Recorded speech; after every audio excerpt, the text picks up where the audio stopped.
करके। तो यहाँ क्या बताना चाहते हैं कि एक सतनाम की कीमत इतनी है, जिस विधि से हम बताते हैं तुम कितने साहूकार बन जाओगे।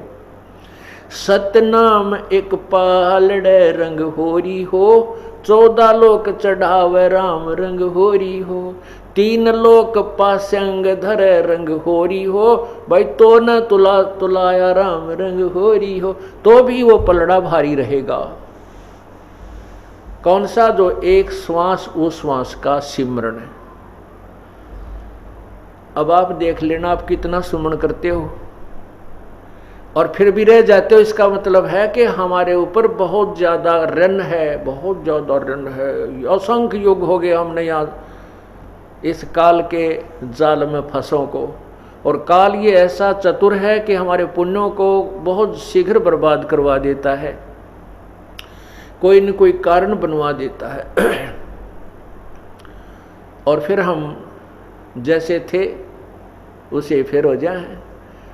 उसके लिए सावधान रहना होगा। हमने अपने पुण्यों को कहीं नहीं बर्बाद करना है।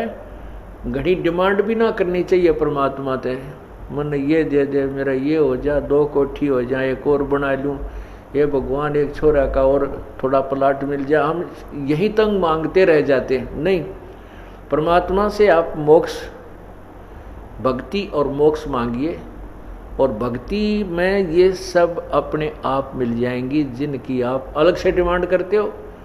जैसे किसान गेहूं बीजता है और उस किसान के पास अपना कोई पशु भी नहीं है, ट्रैक्टर से सारा काम कर रहा है, तो गेहूं बीजेगा किस लिए? कि वो अपने परिवार का पेट भरे। प्रथम तो उसने अपने परिवार की और अपने जो है जीवन रक्षा के लिए गेहूं की आवश्यकता है। उससे बचेगा जो सामग्री तो उसको बेचकर अपना अन्य काम वो करेगा।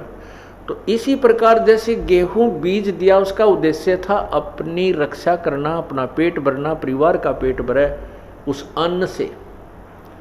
लेकिन गेहूं वो अन्न बनने से पहले भूसा पहले बनता है।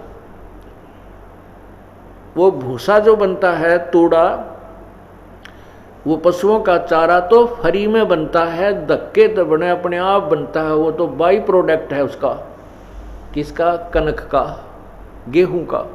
इसी प्रकार यदि हम मोक्ष उद्देश्य से भक्ति मांगते हैं प्रभु से, तो उस भक्ति के अंदर यहाँ के तुमने जो ठाठ बाट की आवश्यकता है वो तो आप मिलेंगे, बिना मंगे मिलेंगे। वो तो भूसा है यहाँ का। कोई बात नहीं, अभी ज्ञान नहीं है क्योंकि हम बहुत सताए हुए हैं दुखों के। तो उसके लिए कुछ तो परमात्मा अपने आशीर्वाद से तुम्हें एडवांस लाभ दे देता ताकि आपकी श्रद्धा कबीर परमेश्वर में बने कि ये भगवान है। उसके बाद फिर कहता है कि पुत्र अब तुम खुद करो, बेटा बेटी अब तुम साहूकार बनो, तुम स्वयं मेहनत करो, इस नाम का जाप करो, इस तरह धर्म करो, ये पुण्य करो।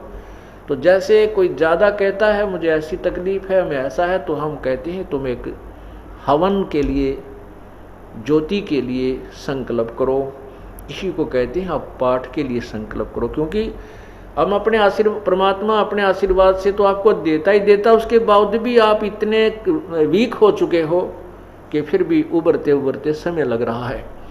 तो उसको कवर करने के लिए वो आपको बताया जाता है कि ऐसा कर दीजिए। लेकिन जो कहते हैं बिन इच्छा दो देत है सो दान कहावे, और फल बाँचे नहीं तास का वो अमरापुर जावे। जैसे आप पुण्य करते हो या हवन के लिए, कोई भी ज्योति के लिए जो दान करते हो, ये सबसे उत्तम बताया है कि कोई बिना डिमांड के करना चाहिए। इसमें दोनों फल मिलते हैं। यदि हम किसी डिमांड की कोई परमात्मा से मांग करके जो पुण्य करते हैं वो काम तो हो जाता है, लेकिन वो पुण्य बराबर हो गया, उस पुण्य के प्रतिफल में आपने ले लिया।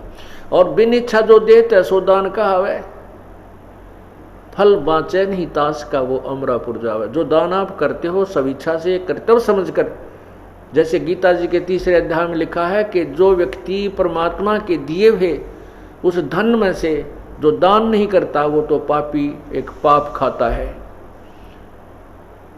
इसलिए हमारा परम कर्तव्य है कि हम कुछ पुण्य करें, यज्ञ करें। तो उसके लिए हमारा परम कर्तव्य समझ करके हम जो पुण्य दान जो भी करते हैं, पाठ आदि करवाते हैं, उसका फल दोनों लाभ देता है। वो आपके जो काम अड़े हुए हैं उनको भी सेट करता है, क्योंकि आपने बिन इच्छा एक कर्तव्य समझकर दान पाठ आदि करवाया है, और आपको सतलोक जाने के लिए भी उसका पुण्य सहयोगी शेष रह जाता है।